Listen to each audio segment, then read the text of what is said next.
En el siguiente video, Andrea, Antonella y Claudia vamos a hablar sobre el ambiente microbiano en el agua. El agua es la fuente de toda la vida en la Tierra. En nuestro planeta se encuentra una variedad de ambientes en diferente estado, cantidad y calidad. La mayor parte del planeta está cubierta por agua, sin embargo, la mayor parte de la misma se encuentra en formas no disponibles para los ecosistemas terrestres o dulceacuícolas. Por otra parte, el agua es un alimento esencial para los animales, incluido el hombre, pero frecuentemente actúa como vehículo de transmisión de organismos entéricos. La presencia de algunos microorganismos en el agua de bebida es un riesgo que se incrementa en las áreas marginales de mayor densidad poblacional o en zonas sin disponibilidad de agua potable. Por tal razón, muchos microorganismos son indicadores de calidad de agua, tanto para consumo como para los niveles de contaminación de ecosistemas acuáticos. Su distribución es muy variable. En algunas regiones es muy abundante mientras que en otras escasea. Sin embargo, la cantidad total de agua en el planeta no cambia. El 97,5% del agua en la Tierra se encuentra en los océanos y mares de agua salada. Únicamente el restante 2,5% es de agua dulce. Del total de esta agua en el mundo, el 69% se encuentra en los polos y en las cumbres de las montañas más altas y se encuentra en un estado sólido.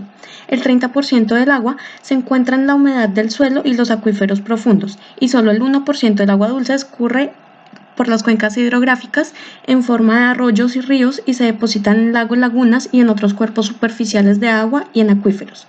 Esta agua se repone regularmente a través del ciclo hidrológico. La distribución del agua sobre el continente depende del ciclo hidrológico, en el cual la evaporación oceánica es contrarrestada por las precipitaciones sobre la Tierra. La energía solar conduce el ciclo hidrológico, evaporando el agua de la superficie de los océanos, lagos y ríos, así como de los suelos y las plantas. El vapor de agua se eleva hacia la atmósfera donde se enfría, se condensa y eventualmente cae de nuevo como lluvia, nieve o granizo. Las precipitaciones pueden ser interceptadas o transpiradas por las plantas, pueden ser transportadas por escorrentía hacia lagos o ríos y pueden filtrarse en el suelo. El agua infiltrada se puede almacenar temporariamente como humedad del suelo antes de ser evaporada, o una parte del agua puede infiltrarse hacia zonas más profundas para ser almacenadas en las napas. La mayor parte del agua que se evapora en los océanos retorna a los mismos por medio de las precipitaciones y el resto cae sobre los continentes. Debido a que la cantidad de lluvia que cae sobre la Tierra es mayor que la cantidad que se evapora de ella, el agua extra retorna a los océanos a través de los ríos y acuíferos subterráneos. Entre los ecosistemas microbianos de agua se encuentran los océanos, aguas subterráneos, lagos, ríos, entre otros. Estos ecosistemas pueden variar enormemente en la estructura física, los recursos y las condiciones, y todos estos factores pueden influir en la diversidad y la abundancia de los microorganismos presentes. Es por esa razón que en los diferentes ambientes se pueden encontrar virus, bacterias, algas, protozoos y hongos con diferentes formas de nutrición que al mismo tiempo son fundamentales para el funcionamiento y la salud de estos ecosistemas. En los ecosistemas acuáticos superficiales, la energía entra en el ecosistema en forma de luz solar, carbono orgánico y sustancias inorgánicas reducidas. Los fotótrofos utilizan la luz para fabricar ATP y sintetizar nueva materia orgánica. Los fotótrofos oxigénicos en suspensión libre en el agua son el fitoplancton, que incluye algas y cianobacterias que viven en la columna de agua. Los fotótrofos adheridos al fondo a los lados de un lago o corrientes son especies bentónicas. Por otro lado, los procariotas fotosintéticos anoxigénicos pueden también fijar el dióxido de carbono y formar materia orgánica, pero no oxígeno. Este material orgánico recién sintetizado por los fotótrofos, junto con la materia orgánica que penetra en el ecosistema desde el exterior, impulsa las actividades catabólicas de los organismos heterótrofos. Si están presentes y metabólicamente activas en el ecosistema, los organismos quimiautótrofos obtienen energía de los donadores de electrones inorgánicos como hidrógeno, hierro, azufre y contribuyen a la síntesis de nueva materia orgánica a través de sus actividades autótrofas.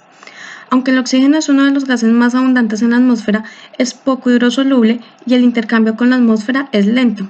La producción fotosintética significativa del oxígeno se produce solo en las capas superficiales donde llega la luz. La materia orgánica que no se consume en las capas superficiales va a parar al fondo, donde se descompone por la acción de los organismos quimioterótrofos anaerobios. Tanto los organismos productores de oxígeno como los consumidores están presentes en los ambientes acuáticos, y el equilibrio entre la fotosíntesis y la respiración controla el oxígeno y el ciclo del carbono en la naturaleza. En cuanto al crecimiento microbiano, estos se ven afectados tanto por factores intrínsecos como podría ser nutrientes, pH, presión osmótica, y factores extrínsecos como la temperatura, la humedad, la atmósfera. Como un factor intrínseco está el pH, que viene a ser uno de los más importantes factores que condicionan el crecimiento y la supervivencia de los microorganismos. Muchos microorganismos crecen a velocidad óptima alrededor de 7, pero pueden crecer bien entre pH de 5.5 y 8.5. Hay, sin embargo, algunas excepciones, como las acidófilas que se desarrollan a pH entre 1 y 5 y las basófilas que se desarrollan en pH entre 9 y 10. Ya como un factor extrínseco, podríamos citar a la temperatura como uno de los parámetros ambientales más importantes que condicionan el crecimiento y la supervivencia de los microorganismos. Como sabemos, cada microorganismo tiene una temperatura mínima, óptima y máxima de crecimiento. A la temperatura óptima se alcanza la mayor velocidad de crecimiento de un microorganismo. Cuanto más distante de esta temperatura óptima sea la temperatura de almacenamiento, menor será la velocidad de crecimiento y por lo tanto más lentamente se multiplicará ese microorganismo. Los ecosistemas acuáticos son particularmente vulnerables a la contaminación antrópica y actualmente muchos están severamente degradados. Las actividades humanas pueden alterar el balance de carbono, el ingreso de nutrientes y los procesos microbianos, afectando al ecosistema de manera global. Las fuentes de contaminación pueden ser naturales, ya sean generadas por el ambiente, o artificiales, como el crecimiento demográfico, desarrollo industrial y urbanización. La contaminación produce grandes cambios en las condiciones biológicas, alterando la estabilidad de los ecosistemas. Una de las principales causas es el ingreso de las altas cantidades de materia orgánica y nutrientes por actividades agrícolas y urbanas. Los desechos orgánicos que ingresan a los ríos se dispersan en el agua y o depositan en los sedimentos. La descarga de efluentes domésticos es una de las principales fuentes de contaminación de los ecosistemas acuáticos, ya que presenta gran cantidad de materia orgánica lábil, nutrientes y microorganismos patógenos. La contaminación de origen cloacal implica alto riesgo para la salud humana. No obstante, la mayoría de los ríos presentan elevada cantidad de indicadores de contaminación cloacal en los sedimentos y en el agua. El agotamiento del oxígeno en los ecosistemas acuáticos es indeseable porque muchos animales acuáticos mueren incluso en intervalos breves de anoxia. Además, la anoxia provoca el crecimiento de bacterias anaeróbicas que producen compuestos odoríferos, algunos de los cuales también son tóxicos para los organismos superiores. La eutrofización altera las características del medio ambiente de los ecosistemas acuáticos, alterando así la cadena trófica y aumentando la entropía del ecosistema. El resultado son ecosistemas con una biodiversidad reducida, con las especies oportunistas ocupando nichos previamente ocupados por otras especies. Las consecuencias ecológicas son evidentes, pero como suele suceder, van de la mano de pérdidas económicas por distintos motivos.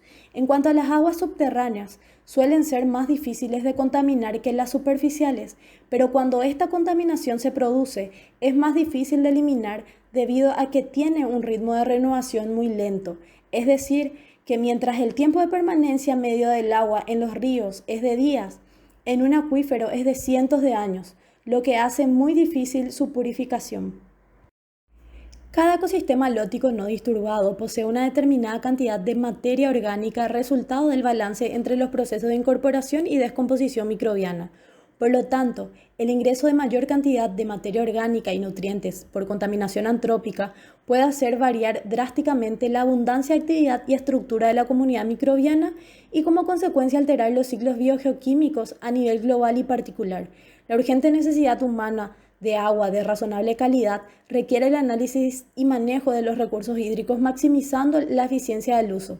Para lograr un uso eficiente se debe interpretar los funcionamientos de los ecosistemas acuáticos, ya que la calidad del agua depende fuertemente de los procesos biológicos. Los microorganismos del agua pueden ser característicos de la masa de agua natural o transitorios cuando entran al agua en forma intermitente procedentes ya sea del suelo, aire, procesos industriales, agrícolas o domésticos. En general, los ecosistemas naturales de agua dulce, como los ríos, lagos y aguas subterráneas, sin contaminar, presentan escaso contenido de carbono orgánico y nutrientes, por lo que la abundancia de los microorganismos es baja.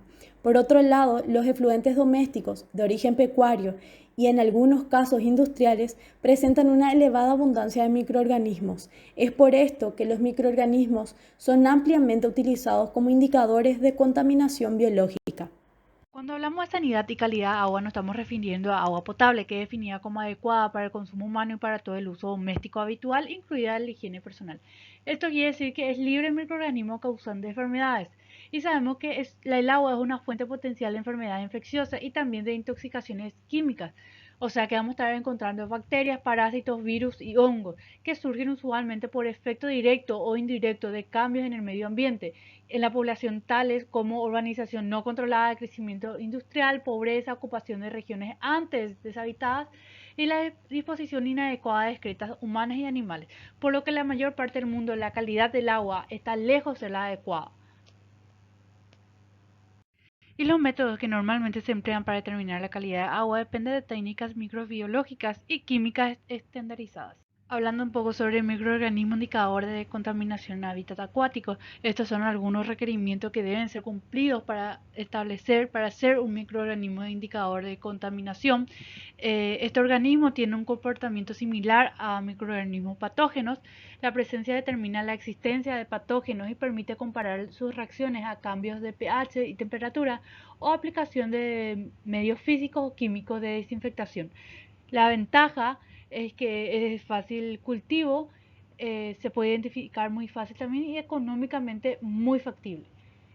Algunos requerimientos, como mencioné, van a ser que tienen que estar ausentes en aguas contaminadas, deben sobrevivir en el agua por más tiempo y ser igual o más resistentes a factores externos que los patógenos y sin ser patógenos, ¿verdad? Y no deben reproducirse en animales poiquilotermos. ¿Y quiénes son estos animales? Son los peces, anfibios y los reptiles. Otra técnica muy utilizada es la bioremediación, que se ha convertido en una alternativa atractiva y prometedora a las tradicionales técnicas físico-químicas para la remediación de los compuestos que contaminan el ambiente. La bioremediación es cualquier proceso que utilice organismos vivos para absorber, degradar o transformar los contaminantes y retirarlos, inactivarlos o atenuar su efecto en el suelo, el agua y el aire. Para ello se usan bacterias naturales o inicuas capaces de degradar las sustancias nocivas y materiales orgánicos. La bioremediación permite entonces reducir o remover los residuos potencialmente peligrosos presentes en el ambiente. Por lo tanto, se puede utilizar para limpiar terrenos o aguas contaminadas, dado en su ámbito de aplicabilidad es muy amplio, pudiéndose considerarse como objeto de remediación para cada uno de los estados de la materia, es decir, en el estado sólido, suelos o sedimentos, o bien directamente en lodos, residuos, etc. En líquido, en aguas superficiales y subterráneas y residuales, así como gases derivados de las emisiones industriales. La bioremediación presenta la ventaja de emplear procesos naturales para limpiar los sitios, dado que no se requiere tanta maquinaria, mano de obra ni energía como para otros métodos de limpieza. El costo puede ser muy inferior comparado a otros métodos. Otra ventaja es que el suelo y el agua subterráneo contaminados se tratan en el lugar sin necesidad de excavar, bombear ni trasladarlos a otro lugar para ser tratados. Los microbios convierten las sustancias químicas nocivas en pequeñas cantidades de agua y gases y los subproductos de los desechos son mínimos o inexistentes. Haciendo una pequeña conclusión, el monitoreo de todos los organismos presentes en el agua para el consumo humano es poco realista debido a la gran diversidad de patógenos que se sabe que están presentes en las fuentes de abastecimiento. Esto va a incluir virus, bacterias y protozoarios y a los diversos métodos requeridos para la concentración y el análisis de ellos. Sin embargo, el monitoreo para un grupo patógeno puede dar una falsa impresión de seguridad y si otros patógenos no identificados también puede estar presente.